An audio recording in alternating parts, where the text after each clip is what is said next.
Există zile care îți schimbă programul și există zile care îți schimbă destinul. Astăzi este una dintre ele. Energia 26/8 aduce revelații, decizii importante și poate dărâma tot ceea ce nu mai este construit pe adevăr. Rămâi până la final pentru că vom interpreta împreună mesajele numerologiei, runele, cărțile oracol și știrile importante ale lumii prin lentila simbolurilor. Iar la final vom deschide cartea răspunsurilor și vom avea mesaje de la dragoni și zânuțe, așa că pregătește-ți încă de pe acum întrebarea pentru univers. Nu uita, în primul comentariu găsești cele mai noi articole de pe site și cursurile disponibile atât în limba română cât și în limba engleză.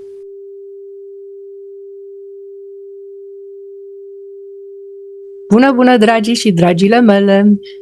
Astăzi vom descifra împreună energia zilei de 27 iulie 2026, o zi cu vibrația 26/8, o zi în care Universul ne obligă să alegem între ceea ce este confortabil și ceea ce este corect.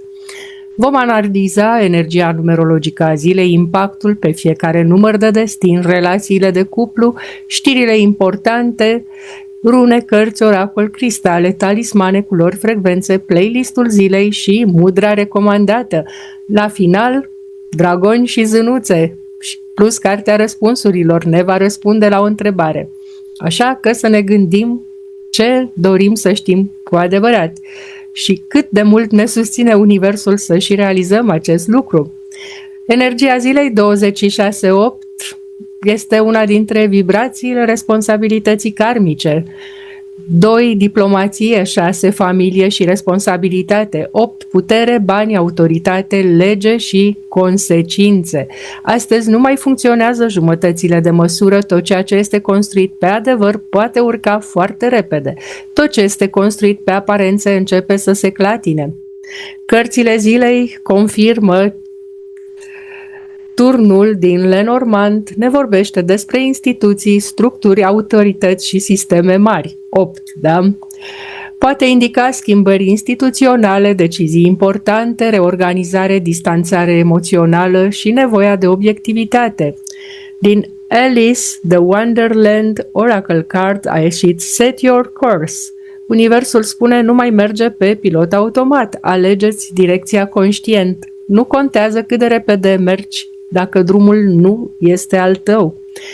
Iar din Life Purpose Oracle Cards a ieșit Trust. Paradoxal, deși turnul vorbește despre restructurare, Trust spune că ai încrederea că ceea ce pleacă face loc la ceva mai bun. Runele zilei și ele astăzi sunt foarte interesante, atât ca mesaj cât și ca ordinea în care au ieșit.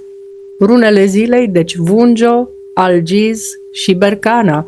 Vunjo, bucurie, succes, armonie și rezultate bune, paradoxal cu turnul, da?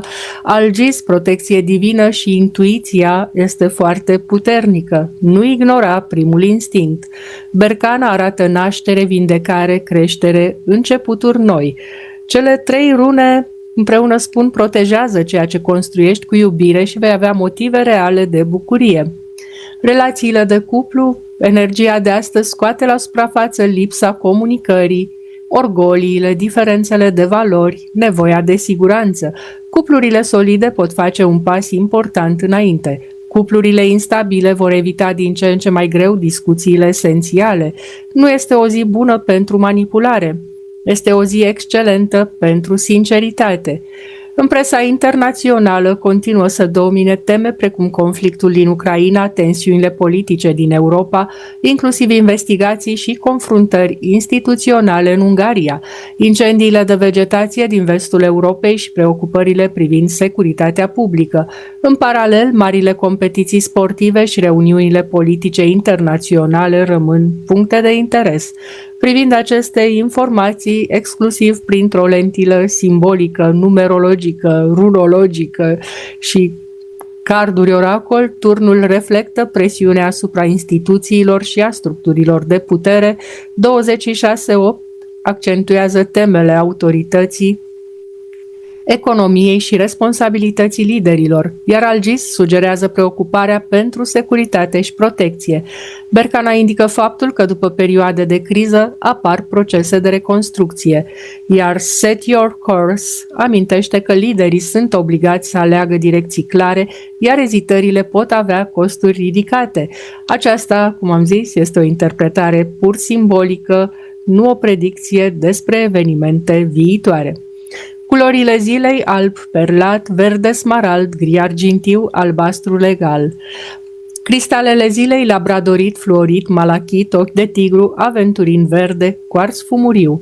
Talismanele zilei: arborele vieții, cheia, pentagrama protectoare, dragonul de jad, moneda chineză, feng shui. Florile zilei: floarea soarelui, crin alb, eucalipt, hortensie albă. Frecvențe recomandate: 396 Hz, 528 Hz, 741 Hz, 963 Hz. Playlistul zilei: Hans Zimmer cu Time, Enya cu Only Time, Lorena McKennitt cu The Mystic's Dream, Two Steps from Hell cu Victory, Audio Machine cu Guardians at the Gate, Lindsey Stirling cu Crystalize, Thomas Bergersen cu Empire of Angels, Yanni cu Prelude and Nostalgia. Activitățile recomandate astăzi: reorganizarea casei, planificare financiară, negociere, redactarea documentelor, meditație, plimbări în natură, înot, yoga, pilates, antrenament de forță moderat, drumeții. Mudra zilei: Kubera Mudra, mudra abundenței și a direcției. Se realizează astfel: se unește vârful policelui cu arătătorul și al degetului mijlociu, inelarul și degetul mic rămân îndoite spre palmă, da? Se practică cu ambele mâini simultan, se pun mâinile pe genunchi cu podul palmei spre în sus, se menține poziția 5-15 minute, respirând lent și concentrându-te asupra unei intenții clare. Beneficii simbolice: susține focalizarea, disciplina interioară, claritatea deciziilor și manifestarea obiectivelor. Astăzi universul nu întreabă ce îți dorești, întreabă ce ești dispus să construiești cu responsabilitate. Trecem la previziunile pentru numerele de destin. Destin 1. Inițiativele personale prin putere, evită graba și confruntările inutile. Liderul autentic inspiră, nu domină. Destin 2. Diplomația valorează mai mult decât victoria într-o dispută. Uneori blândețea schimbă ceea ce forța nu poate. Destin 3. Creativitatea poate deveni sursă de venit sau colaborare. Exprimă-ți adevărul fără teamă. Destin 4. Organizarea aduce stabilitate și rezultate concrete. Fundațiile solide rezistă oricărei furtuni. Destin 5. Schimbările devin inevitabile, dar pot deschide drumuri noi. Libertatea vine împreună cu responsabilitatea. Destin 6. Familia și relațiile cer maturitate și echilibru. Vindecarea începe prin ascultare. Destin 7. Intuiția este la cote maxime. Tăcerea îți poate oferi răspunsurile pe care zgomotul le ascunde. Destin 8. Este una dintre cele mai importante zile ale ciclului tău. Succesul vine prin corectitudine și disciplină. Puterea adevărată nu are nevoie să fie demonstrată. Destin 9 închide capitolele care și-au încheiat misiunea. Eliberarea creează spațiu pentru nou. Nu degeaba ai și Berkana. Destin 11. Inspirația ta poate ghida și pe alții. Lumina ta devine far pentru cei care încă își caută drumul.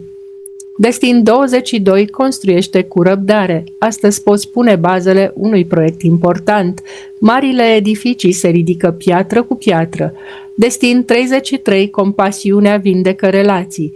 Iubirea matură înseamnă și limite sănătoase. Destin 44. Ai capacitatea de a reorganiza sisteme și proiecte complexe. Stabilitatea pe care o creezi astăzi poate susține generațiile de mâine. Astăzi ar fi bine să nu încercați să controlați tot ceea ce se schimbă. Mesajul zilei este să construim ceea ce poate rezista schimbării.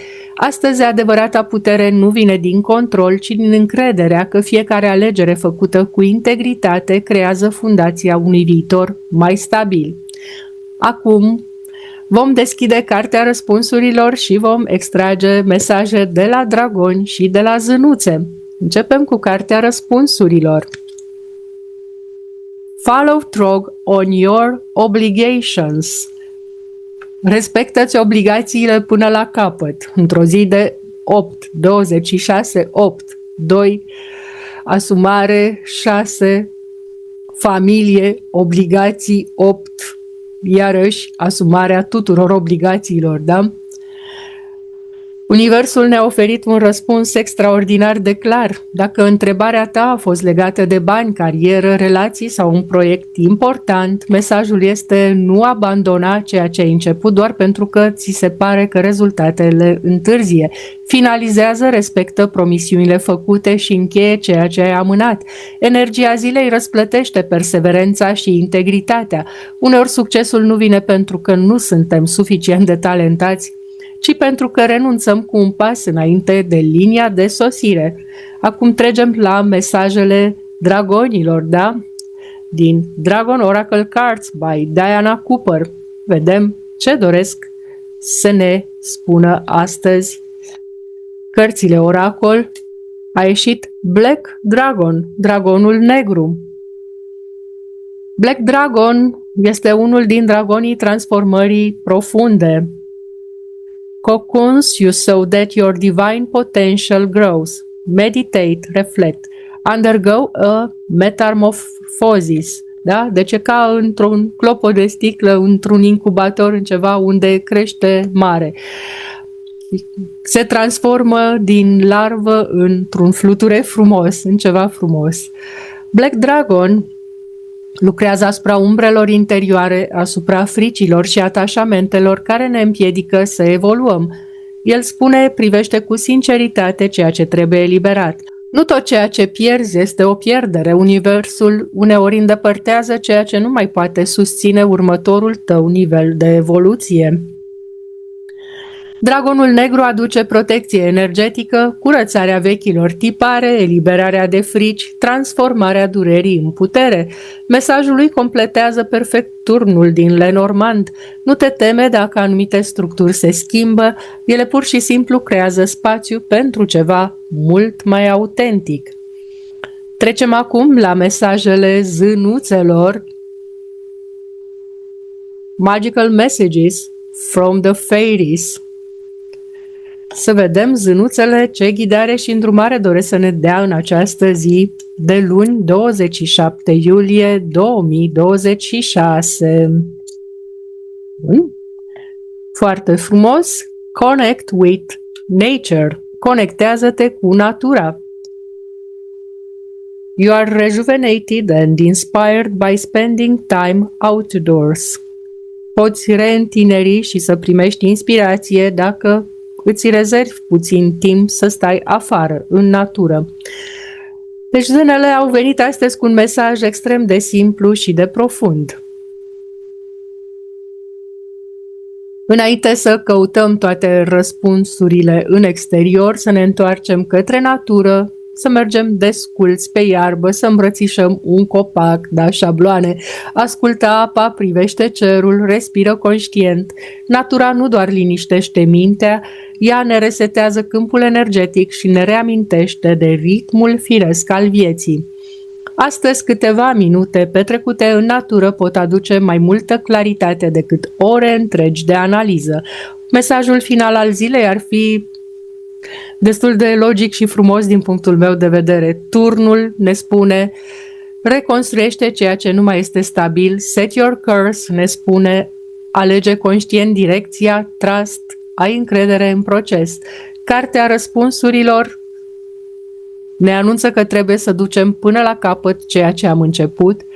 Black Dragons eliberează ceea ce nu-ți mai servește pentru a putea crește și evolua, iar zânuțele ne îndeamnă să ne întoarcem în natură, să găsim liniștea de care cu toții avem nevoie. Iar toate acestea exprimă perfect vibrația zilei 26/8. Adevărata putere nu înseamnă control asupra lumii, ci responsabilitate față de propriile alegeri, încredere în procesul vieții și curajul de a construi pe fundații autentice. O zi frumoasă în continuare și să ne revedem cu bine și mâine la o nouă ediție Numerologia Zilei.